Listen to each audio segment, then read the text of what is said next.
Welcome back to this course. This is the module for this course. We'll be having module 1 to module 9, which will be very straight to the point. No need to waste time. So, module 1 to 9, let's go straight into it. Let's start with module 1, which is Introduction to CCTV. Because as a CCTV operator, you have to have a foundation of how CCTV network works, both the IP solution and the HD analog solution. So, let's get straight into the class.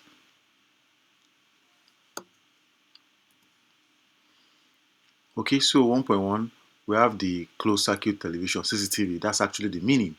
CCTV means closed circuit television. It's a security system used for surveillance and monitoring. Basically, it consists of the following. You have to know this now.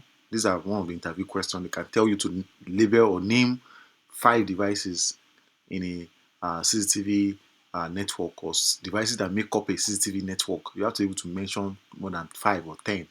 All right. Number 1, we'll say camera. Camera just does basically capture footage. It captures the video footages, either for analog or for IP. It's just capturing. That's his work. If you say that something is a system, it means it's a combination of different devices that work together. So the system of camera, the camera alone is doing its own work, which is capture. Then we have the DVR or the NVR, which is a recorder for storing footages. They store basically. All right. Then we have the cables or power supply. Cables and power supply. Those are the devices that run the data from the camera to the DVR or NVR, and the power the system. All right. Because nothing work without power. We know that. Then we have the display monitor. Just for view, for live view and playback, live view of recorded footages. Then the storage, HDD storage or cloud. So you save the video that the camera is capturing into a storage device, which is the hard disk, or they do cloud storage. Cloud storage is basically some servers, some storage devices over the internet that you can pay them and you can store your video footages on their network, on their servers. Okay, so let's look at the components in reality, in connection. This is the DVR system, and this is the back of the DVR. This is how it looks like. It has ports like this. We'll call it the BNC port. Then this is the BNC cable. The cable that is linking to the DVR back is the BNC cable. Then if you look at the red cable, is for power source. Then the camera also has a power input and BNC input. That's the connection basically. So if you see a CCTV network for analog, this is what they did. It might not be 10 cameras, 20 cameras, 30 cameras. Then if you see for IP, this is what they did, which is IP PoE. The NVR has a port at the back that carry videos and power. This port you are seeing at the back of the NVR is carrying video and power footages, and power to the camera, back to and through to the camera. So the camera gets its power from that port because it's a PoE camera and this is a PoE NVR. Okay, so let's continue.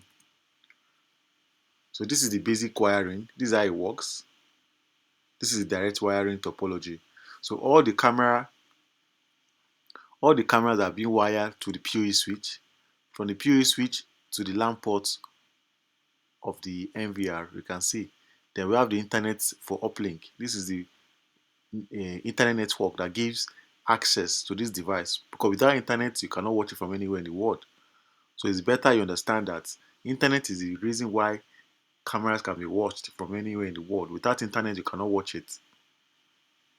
All right, without the internet, either for HD solution or for IP solution, without internet you cannot watch it. So if you have 8 cameras, you have to wire all the 8 cameras to this PoE switch, then to the NVR.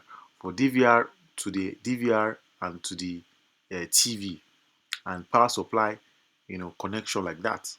Okay, let's go straight into it. So let's look at the features of IP cameras. Number 1, we say day and night. Day and night means that it can capture video, in day and night. They have Wi-Fi features, but it's optional. They can be viewed on the mobile device and the computer on their own, which is camera on its own.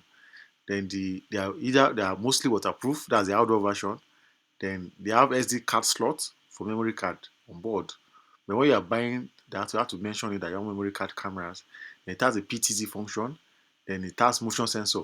Now, The basic difference between analog and IP, you can see it here. Analog uses an DVR, while IP uses an NVR.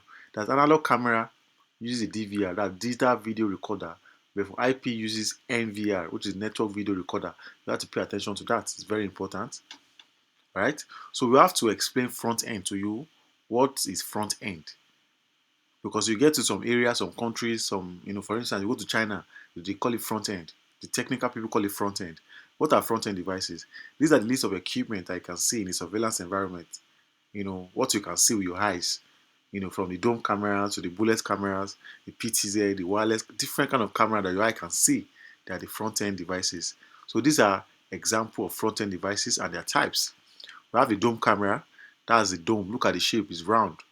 That's the dome. We have the bullet for HD and IP. We have the PTZ camera. The PTZ, the PTZ. The P means pan.